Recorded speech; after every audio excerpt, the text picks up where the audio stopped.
Good afternoon. We're going to call this meeting to order. We'll start off with the Pledge of Allegiance. Please rise. Ready, salute. Pledge allegiance to the flag of the United States of America, to the republic which is one nation, God, indivisible, justice for all.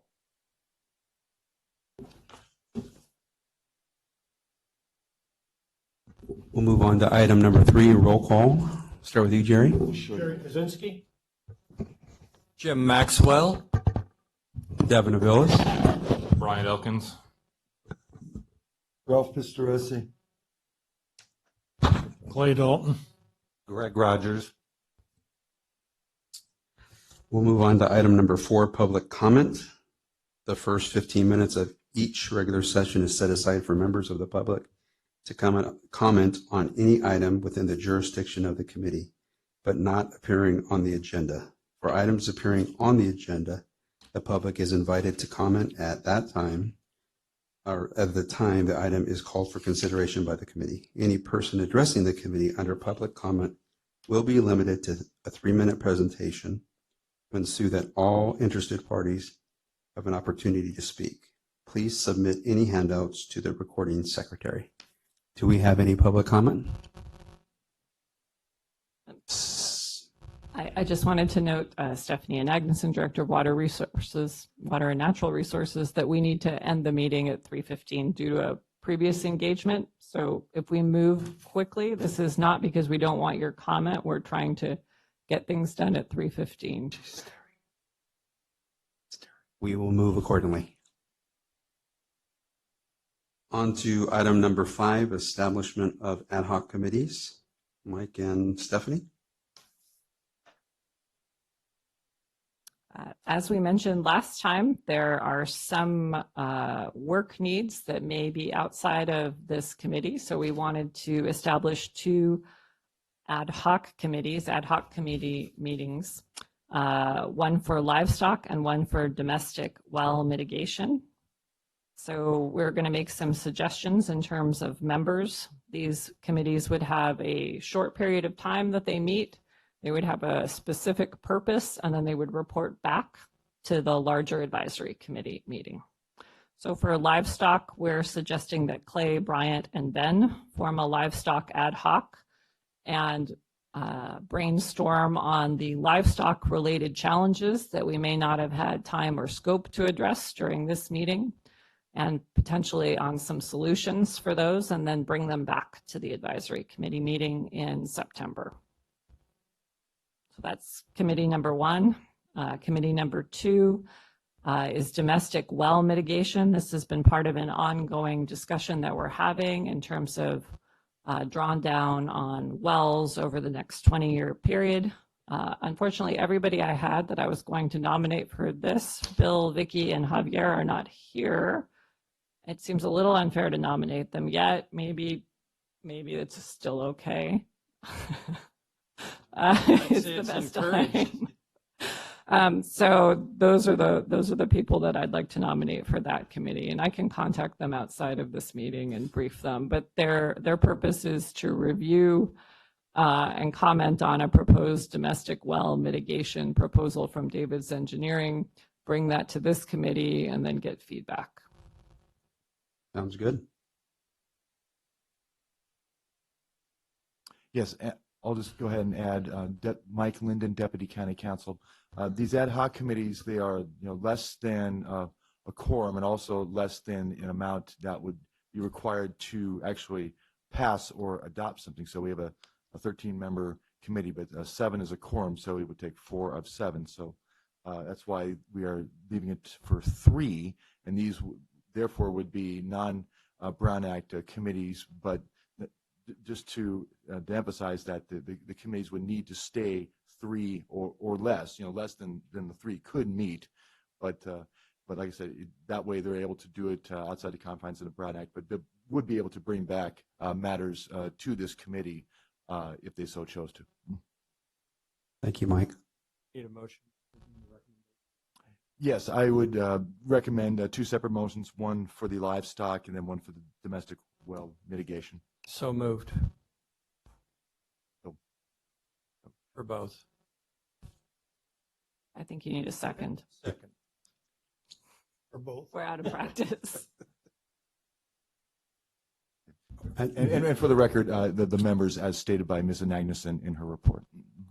And do we need to take a roll on that, or? Yes, roll call vote, please. Okay, And I'll go ahead and take care of that.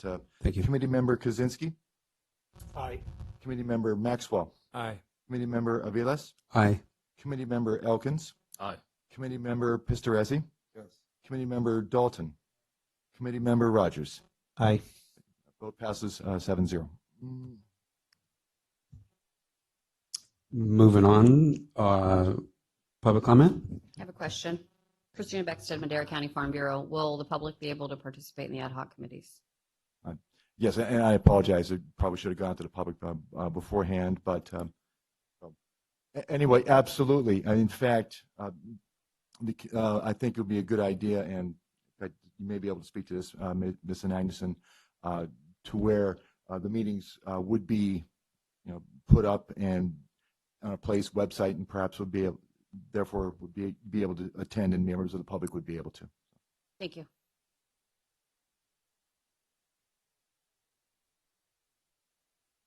Lopez with Self Help Enterprises.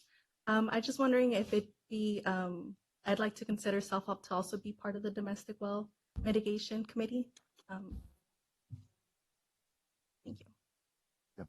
This committee, as conceived as adopted, it will be for committee members. But I think this goes to Ms. Becksted's inquiry about members of the public being a part of it. And yes, absolutely, self-help would be a very good participant in a committee like that. But when it comes, what we're doing right now is setting forth the members of this advisory committee that would run the ad hoc committee. So, but others certainly, self-help especially would be good to have participate. So. Thank you. Moving on, item number 6, water use technology report. Devin Aviles. This was part of the Madera County Farm Bureau water forum on Tuesday, I believe it was. And the people that reported were Jane Irrigation, Land IQ, Powwow, Grant Systems, and then Swim Technologies. Madera County Farm Bureau is going to put those presentations up on their website. So I'm just going to go over a real high-level view of this. From our standpoint as the advisory committee, there were only really 2 of those that presented that were geared more towards the GSAs. That was Jane and Land IQ, and it did have some flexibility for growers. But Powwow, Ranch Systems, and Swim were more geared towards the grower base. So from that, it ranged anywhere from cents per acre all the way up to thousands of dollars per unit. So it's across the board.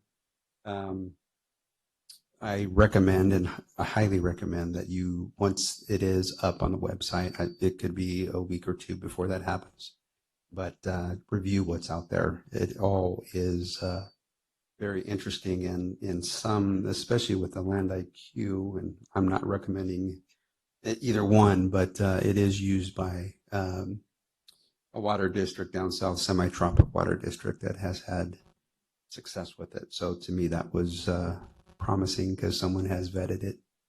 I'm not saying that is the best for our situation, but it is an option that has some data that could be useful to our subbasin. From there, we'll move on to item number 7, or I'm sorry, does the committee have any questions? Is there any public comment? Seeing none, move on to item number 7, multi-year planning, Greg Young and Stephanie Ann Atkinson.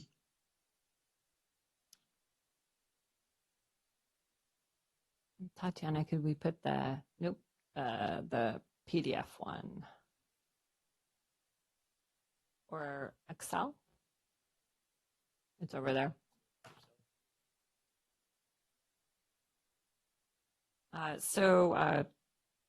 I've created a large chart. If you don't have one in front of you, you're going to want to get one or raise your hand and we'll bring you one. Members of the audience, you'd probably want to do that too.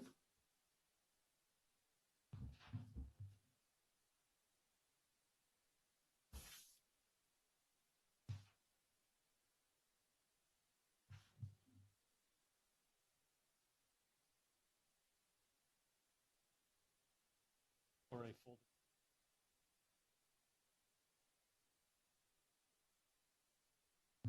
Okay, so I know you can't read what's on screen, so that's why you should have one in front of you. First thing we want to talk about is the word draft is on there. It's a keyword. This is something we're going to want to talk about probably in September again, and you want to take it home and think about it.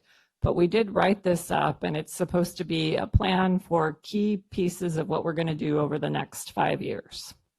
Second thing I want to point out is it's organized by fiscal year, which is the FY. Fiscal years are confusing to everybody outside the public sector. So fiscal year 2019-20 is the one we're currently in. It started July 1st, and then it will end June 30th of 2020. So we've organized things according to our budgets, budget year. So let me walk you through what I think the key portions of this are. In the top left, we have the GSP category. And really the most important thing that we're working on now is submitting 3 GSPs by that deadline at the end of January in 2020. One for the Madera Subbasin, one for Chowchilla, and one for the Delta Mendota. But you can see as you go across through 2020 and 21 that there are actual GSP activities that are required each year, and they're fairly significant. I was just looking at the regulations this morning, and the annual report has a fair amount in it, including all of the groundwater elevation data for your monitoring wells, groundwater elevation contour maps, hydrographs, groundwater extraction by sector, surface water supply. It's pretty much another report. So just when you turn one in January, you get to turn in one in April. Yay. So I looked at a couple samples. They're on the DWR website in the Sigma portal, and you can kind of poke around there too. So we're talking about maybe a 30 to 50 page annual report. So we will need to do that every April. We'll also need to take groundwater monitoring well measurements. So that's the first line, the GSP line. Let's go through the financing and revenue line now.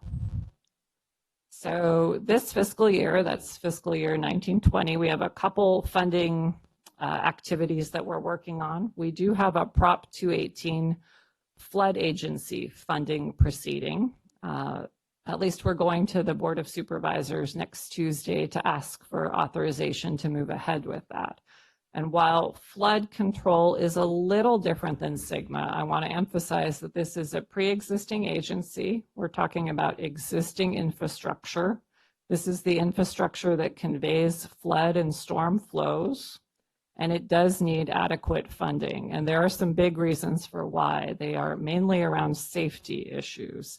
We're currently not in compliance with what's called PL 8499. It's a state program. When you're not in compliance with this program because of the status of your levees, you are at risk of not getting state and federal aid when there are floods. So this is a very serious thing. It is related to Sigma, but it's not the same thing. So that's item 1. There's a rate consultant for that called Larson Wurzel. Item 2 under financing and revenue is an administrative fee. And we talked about the fact that we don't have a lot of planning studies for recharge and for the large scale infrastructure that we will need to continue farming in Madera County in the county-wide areas. The administrative fee can pay for those planning studies. We have a rate consultant hired, Raftelis, to do that. We're also continuing to apply for grants. We're trying to apply for at least 4 grants a year. Last year we did 4, we got 2 out of the 4, so not a bad ratio. So as you work your way across, you're going to see that we continue to apply for grants. We are well positioned to get grant funds. The county has an in-house grant writer, Tristan Champ, who's excellent and who knows water issues very well.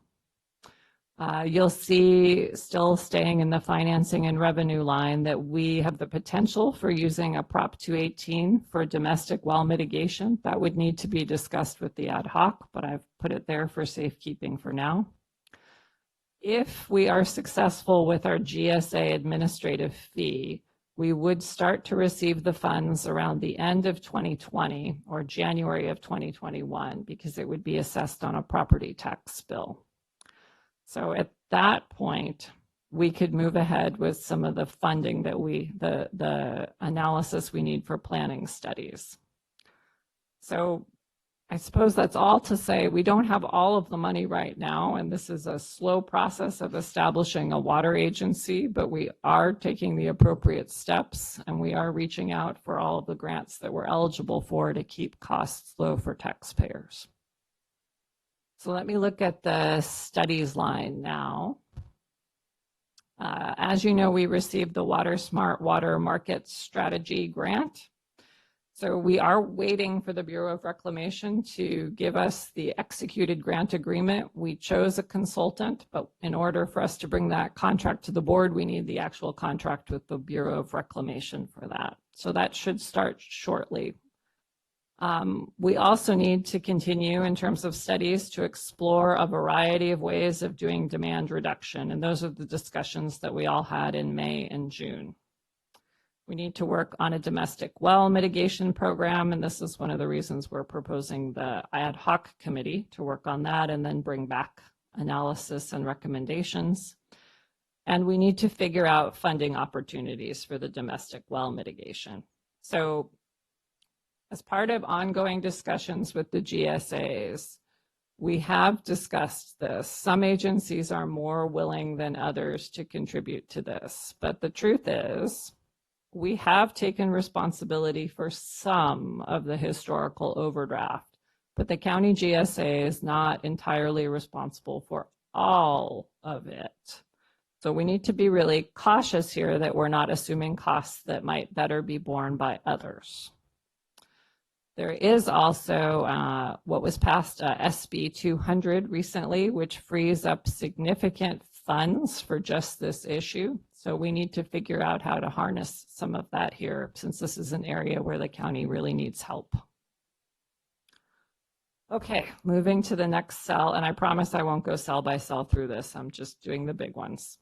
In terms of studies for 2020 and 2021, we need to look at recharge projects. We need to talk through land easements, and this includes Mr. Pistoresi's idea of renting the land for a year.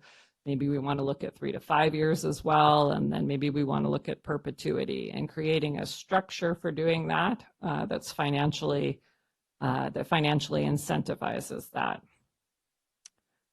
We also need to start some method of assessing water use. So when Devin was reporting out on the technology, I hope part of the takeaway of that was that there are programs that do this. There's places that are successful with it. There are some options for us out there. We'll also complete the Water Smart Market study, and we're working on some Central Valley project documents that are related to getting to 15 water. So I'm just going to go down to projects, and then I'll go a little bit faster. So right now we're talking to DWR about a recharge pilot with dairies. We also need to amend our CVP contract. As you may know, this contract itself is for Hidden Lake Estates, which is outside of the subbasin. We can amend this so that it could be for a county GSA or perhaps the whole county. The contract now is M&I water. We need to amend it so it's M&I and ag. And then in terms of programs, we're going to continue education. As I've mentioned before, that the Farm Bureau asked us to participate with them and a researcher on Sigma awareness. We'll have the results of that study and be able to do more outreach. We're also working on what's really a bill stuffer that will be in tax bills that will let people know about Sigma. That's one sort of That's one way we have of reaching everybody in the county, right, is in their tax bill. And it already goes out, so the cost is minimal. So then along the bottom, we have the targeted reduction. So different for Madera than Chowchilla, and it's additive over time. So 3,500 acre feet is the first year from Madera, then it's going up by 3,500 to 7,000 and from then on. So key things that we are thinking about is that at some point, we are going to have to start measuring your water use. We're also going to have to start raising revenue. And this provides one way of getting there.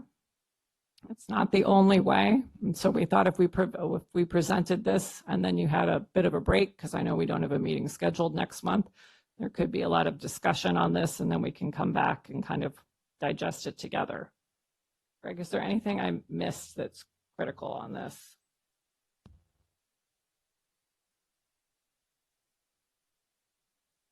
It's all critical, yeah. Okay, well, I'd be glad to take questions from the committee then. Does anybody on the committee have any questions? Jim? I'm a little confused by the fiscal years. If we're looking at 1920. Yep. We're already in the second half or about to be in the second half of July. We're at the start of the fiscal year. Right. But we have nothing in place to save water. We have no monitoring, we have no incentives, we have no... That is all true. We have no program. So at best case, we might have something that would overlay the early irrigation months of 2020. And to achieve the 3,500 acre reduction in that very short period before June 30th strikes me as an impossibility. So what would happen if we didn't reach that target is that it's going to compound. You're going to carry the 3,500 over until the next year. And to be clear, the way the modeling was done is it's 2 to 3% a year for the first 5 years. The 10% total is what matters. I don't know that there's any way to accelerate the process of the 218s and the raising revenue. And in fact, Sigma doesn't call for you to have a program in place in 2020. They call for exactly what we're doing, which is taking the steps towards there and making progress. But given that they don't call for it to be in place, couldn't we start the reduction effective July 1st of 2020? 2020. So that would be the second fiscal year in the chart. In the chart, but if we adjust the chart. So yes, and so that's the sort of feedback we want to talk about with you all. I think we need to do that. Yeah, this is how I spent my weekend. And then it went to Greg, and it was actually in a Word document, and then it turned into Excel. So we need feedback on how to get there, but I think the financing and how to do that, that's pretty much as fast as we can go. Jim, anything else? So do you have a projected date when people could submit projects for consideration that would facilitate recharge or reduction? We don't have a date right now. It's a good question, though. Ralph? Okay, well, wait, one second. Just because we're going to want to get the biggest thing is because we're going to come back to this in September. So I ask some pointed questions, and then let's get it out to public comment, please.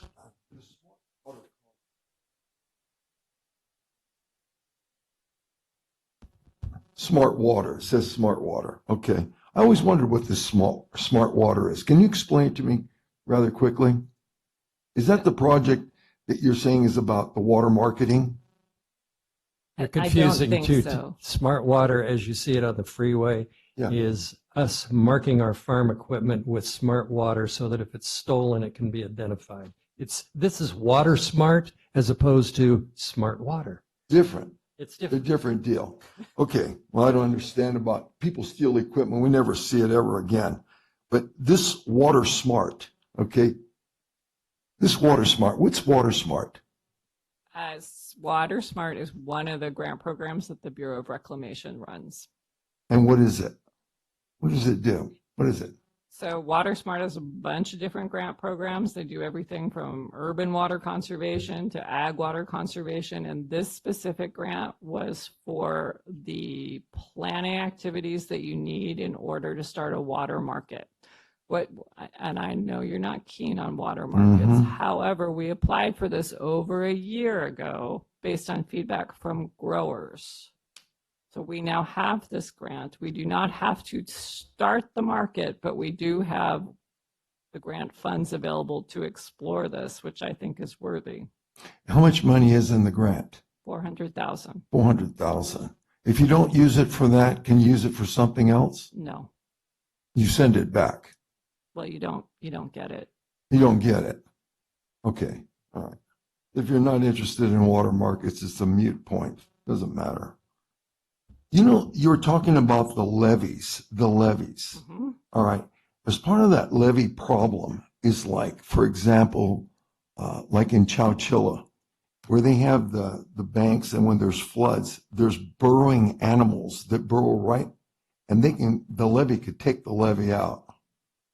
Is that part of the program you're talking about? Yes, absolutely. There are severe rodent issues. There's severe vegetation issues. There's encroachments. There's really no end to challenges with the flood control agency, but rodents are a big part of it. All right.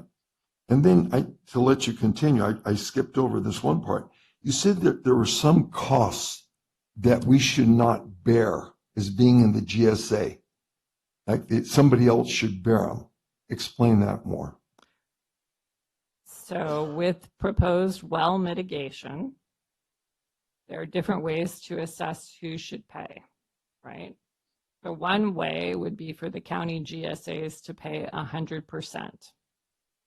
And the point I was trying to make is that if the entire subbasin is in critical overdraft, and if we have all contributed to the overdraft, Including the people that their well went dry. everybody in the basin, Right. right? Then everybody can share the cost as well. So and let me be really careful. This is why people hire rate consultants, because you want to make sure that the right people pay for the service. It has to be very closely tied. You can't assess people who aren't receiving a benefit. But the question I have is this. If we are all in the GSA Mhm. and the water goes down, everybody has wells, the water goes down. We're all responsible to fix everybody's well in the GSA. Why isn't the person responsible to fix their own well? Well, in many cases, they can't afford to fix their own well. Then what do we do? You just, if one farmer his well, he can't afford to fix his well, he has to refinance his ranch. He has to make some provision to get a source of water. All right. Okay. If someone has a parcel of ground and he has a well, a domestic well, I mean, it's the same exact situation. So then I would say, if we're going to fix everybody's wells, are you saying the state is responsible or we are responsible in the GSA? I'm not assigning responsibility. Why don't we forget about it then? I mean, One of the primary purposes of Sigma is to address domestic wells. okay, so we can address it in any way we see as proper then, right? So let's let that particular ad hoc committee digest information and come back with a That recommendation. sounds fair.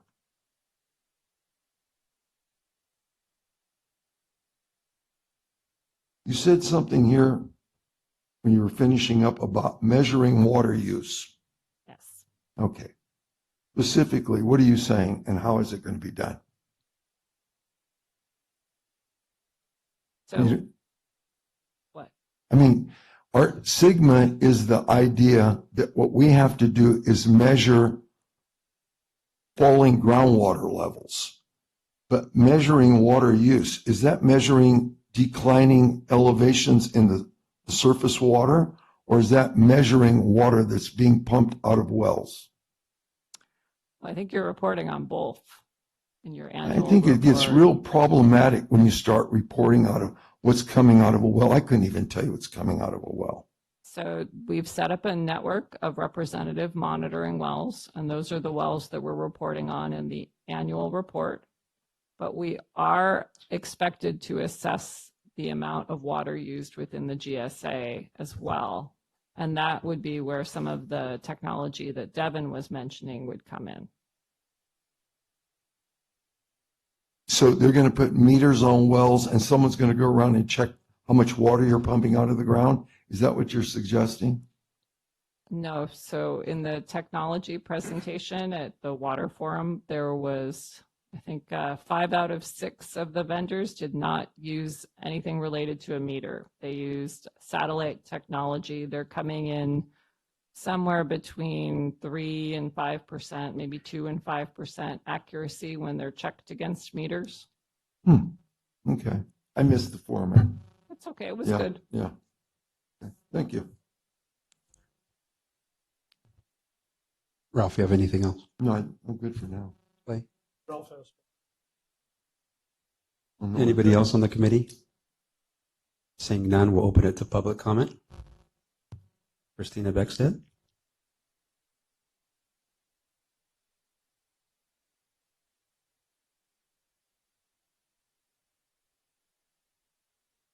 There it goes. Okay. On the mitigation discussion, to a little bit of Ralph's point, but just question on how is that determined? Like, how do you determine who's contributed? Because I'm assuming that it'll be on like a GSA by GSA basis on determining, maybe not. But, So I don't think we know. okay. But how is that determined? Like, how do you determine if somebody contributed 5% or somebody contributed 50%? Can you elaborate on any of that? Sure, you could look at the total overdraft and look at estimations of where the overdraft was occurring. How Okay. people contribute. I mean, that's one way of doing it. We could also play nicely in the sandbox and everybody could contribute. That's another option. You could assess the entire county. That would be one way.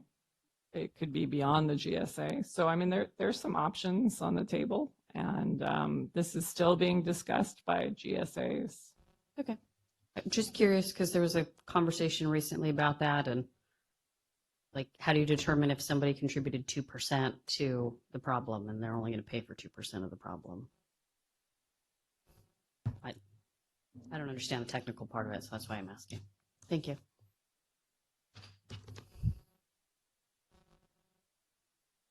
Thank you, Christina. Any other public comment? I'll come back to the committee. Is there any additional comments from the committee? Jim?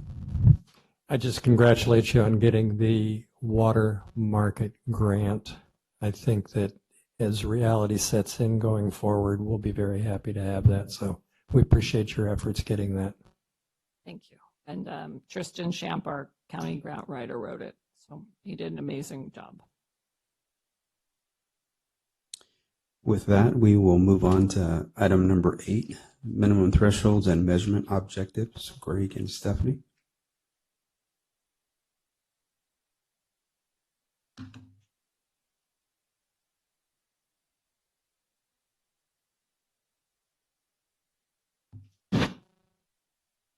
Maybe I'll just run this from over here just as easily.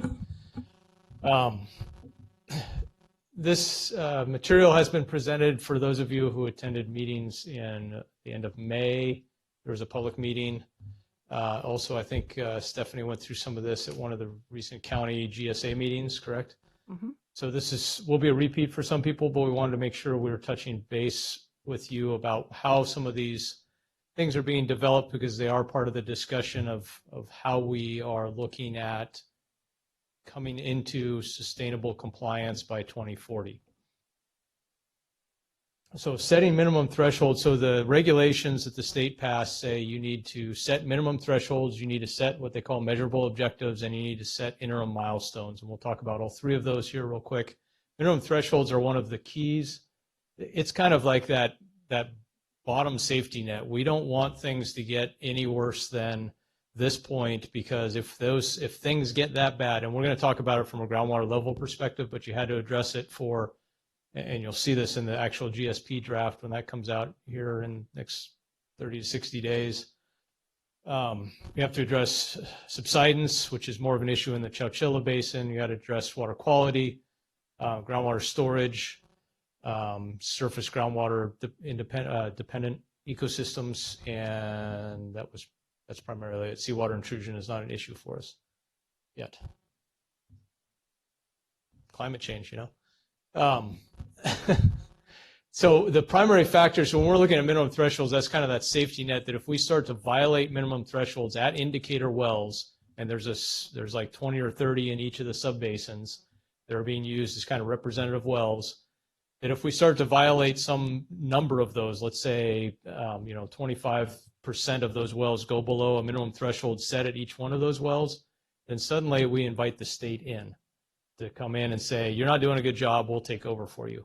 We're trying to keep the state out. So developing these minimum thresholds, again, are trying to create that safety net. So the factors that were being considered by the team putting these minimum thresholds together for the GSP are looking at the existing beneficial uses, which include drinking water, private wells, small community, et cetera, irrigation and environmental uses, looking at the human right to water, which is, it's been recently was addressed in some assembly bills, and as Stephanie had noted, there's some dollars that may become available for the state through that program, and the importance of ag to the county economy, and that's one of the big pieces here that you'll see.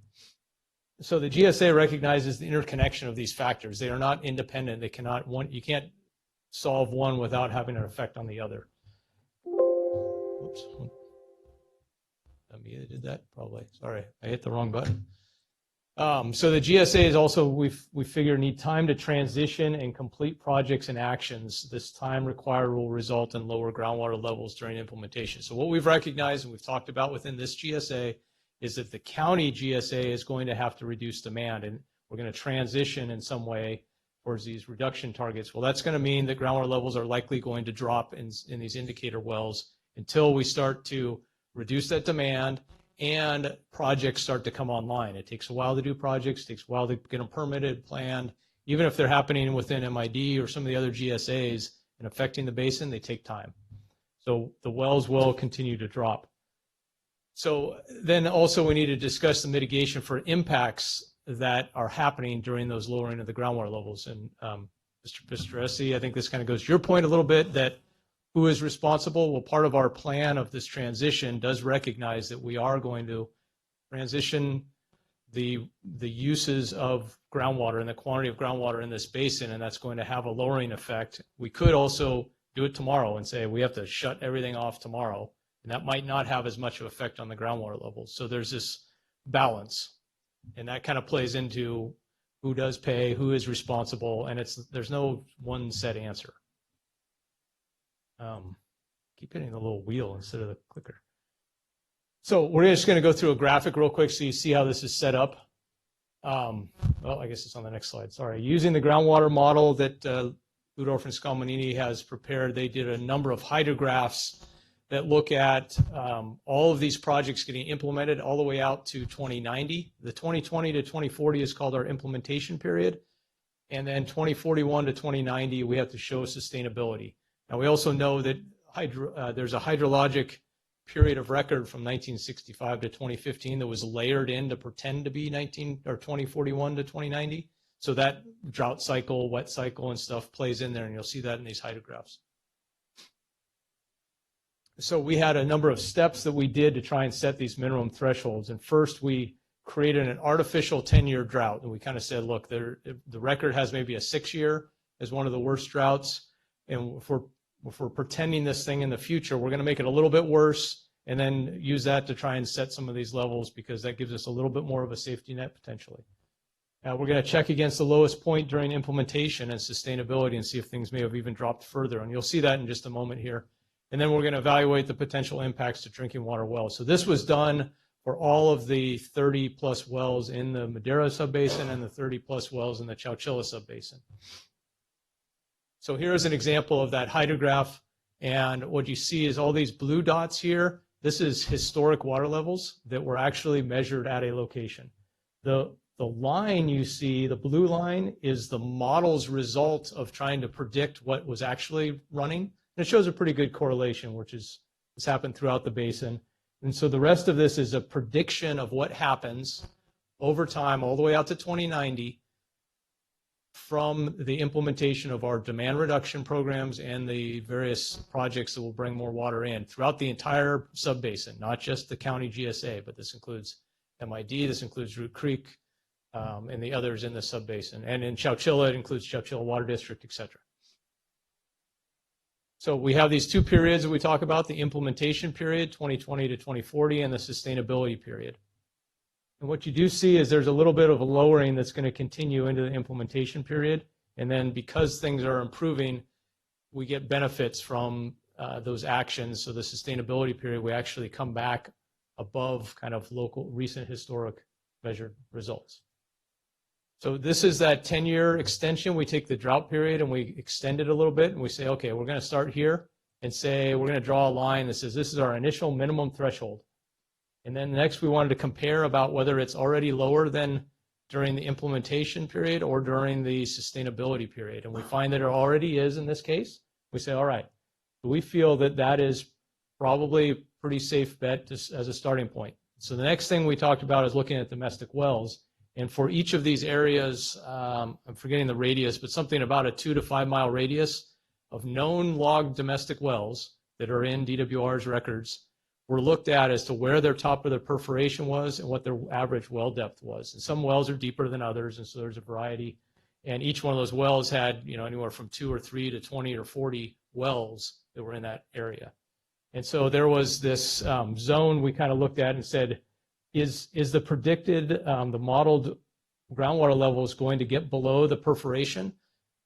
And in this case, in this example, no, it doesn't look like it. So this minimum threshold should probably be all right because we shouldn't actually see any of the wells in this area, domestic wells, potentially go dry because it looks like they're all already lower than what we set our minimum threshold at.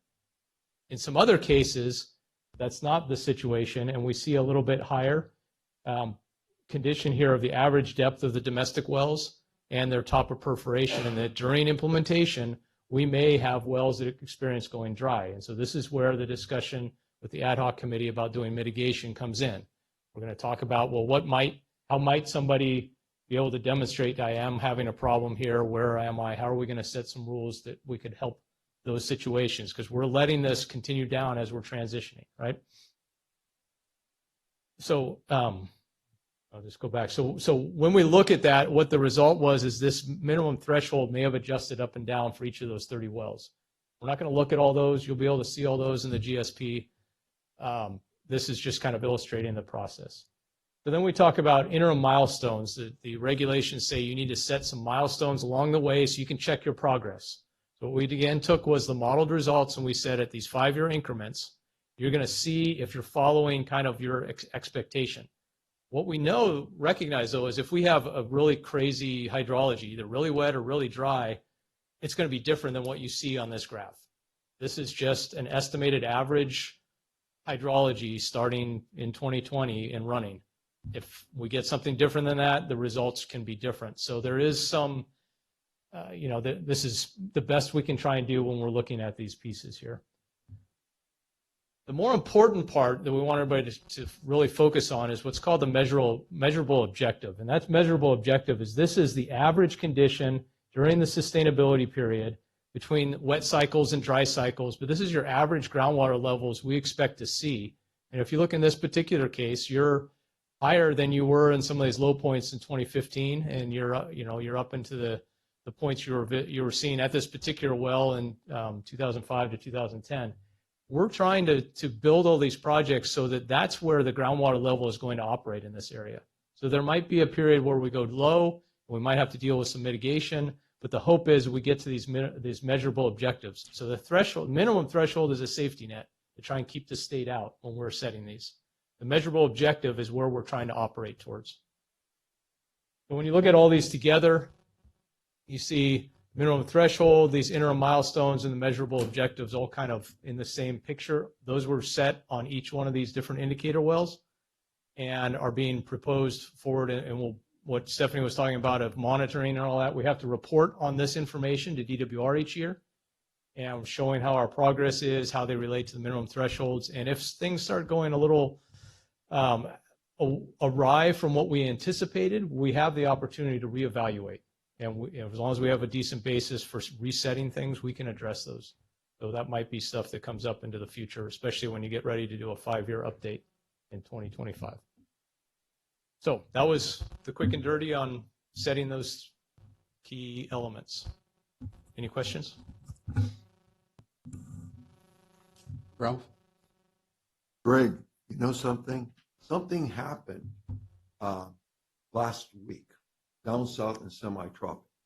We have this ranch down there, and this particular area of the ranch, they're having problems. Matter of fact, the whole district's having problems. They couldn't get enough water to come through the California aqueduct to go through the semi-tropic system to provide water for us. We're running booster pumps, no water there. You know why there was no water there? You know why there was no water there? I mean, I guess subsidence maybe. No, there's no subsidence. There's not enough coming out of the delta? No, there's all kinds of water coming out of That's the a delta. trick question. This is the question is this. You're making us try to be afraid of the state. There's nothing to be afraid of. The state should be afraid of us because in the aqueduct, there's screens and there's algae and stuff that loads up against the screens. And the state was not responsible enough or capable enough to put people to clean the junk on the screens. And then instead of cleaning the junk and getting it out of the system, they were blowing it and letting it go down to cause another problem. So I think instead of us being worried about the state, we need to go to the state and see why they're not running their aqueduct system properly. Matter of fact, who runs the aqueduct? Who's in charge of it? Do you know? State water contractors. Is there a particular person? Okay, all right. But that's the problem. And so we have 100,000 acres in semi-tropic and no ability to get the water into their system because they don't want to hire 3 people. They only want to clean it once a day. Then they went to twice a day. They should be cleaning it 24 hours a day with lights. Okay? So, to be afraid of the state, I don't think the state, if they can't handle that, they're not going to handle all these problems. Is there anybody else from the committee that has any comments? Seeing none, I'm going to open up the public comment. Jeff?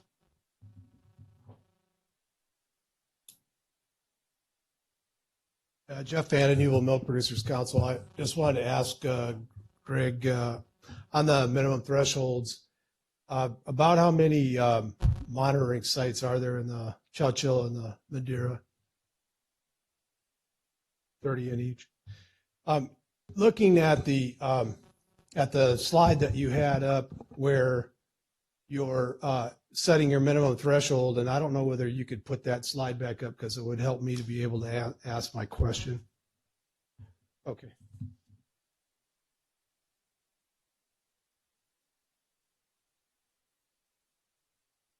No, I want to back up to where that one right there. Yeah. I'm wondering, so this looks like a well. I'm assuming this is a particular well. That be true? Yes, right? it is. Okay. Of the 60 wells that are part of your network, how many of them would be in this type of a condition? I believe the majority, the vast majority, 80, 90% of them, I think, are all in similar situation. Well, so let me preface that with, I'm not sure what, when you're saying this situation, The there's something in my situation mind. is that it What looks situation? like during the implementation period, you're going to dry up a significant amount of wells. And That's what it looks like. That's why I paused on that, because scenario 1 is probably more of the majority of the case. Okay. That most of them don't have domestic wells that will have an issue. Okay, so what my suggestion or concern is that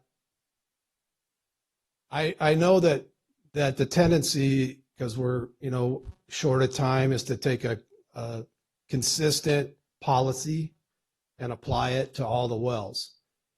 But when you have cases like this, where clearly this well's in a neighborhood that's got a lot of domestic wells, would it be possible to in those areas try to incentivize a reduction in groundwater pumping in that local area to minimize the impact on those domestic wells, and move the pumping to parts of the subbasin where there's plenty of room to draw it down without causing that injury?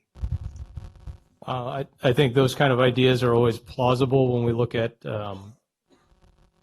trying to achieve the target reduction as part of these various programs. If there are maybe incentives for easements to reduce groundwater use, maybe those are targeted, and that's one of the considerations, as well as, there's a variety of considerations. But I don't think that should be the target, but it could be a consideration, absolutely. Well, what would be helpful to know, and I'm not sure you could answer this right now, but if you've got 60 sites and there's 3 or 4 that are like scenario 2, that makes it, this much more viable than if it's 45 out of the 60 are in this. And so that's I'm just suggesting that, we want this to be successful, right? We want Sigma to be successful. And we know that when domestic wells go dry, that creates a huge problem for the community that's impacted. So to the extent in agriculture where we've got a lot more flexibility, to the extent that we can be sensitive to those particular areas, that helps build the partnership that we need with those communities to be successful. So that's my point. Appreciate that. Thank you, Jeff. Do we have any more public comment? Seeing none, we'll come back to the committee. Ralph? Yeah, Greg, you know what? I'm very familiar with wells all my life, right? Sometimes it's not a problem of groundwater. Sometimes it's a problem the well's no good. They just rot out. And there's a lot of different things. And some of these wells could be 40 years old, and they're just no good. Not because the water dropped, just because it's not a functioning well anymore. They sand up, they do all kinds of problems. They're just no good. So I think, there's probably a percentage of the wells that you're looking at that just have a mortality because of age. Like people. And I think that the ad hoc group that's going to be looking at that mitigation and the suggestions that are being put forth, as Stephanie noted, from the David's Engineering Group about how that might structure, those would be some of the considerations I think that are important. So thank you. Any other questions or comments from the committee? Seeing none, we obviously we have some homework to do, and we will be dark until September 5th. That's right. Right. So from that, we will adjourn the meeting. Thank you. Thank you.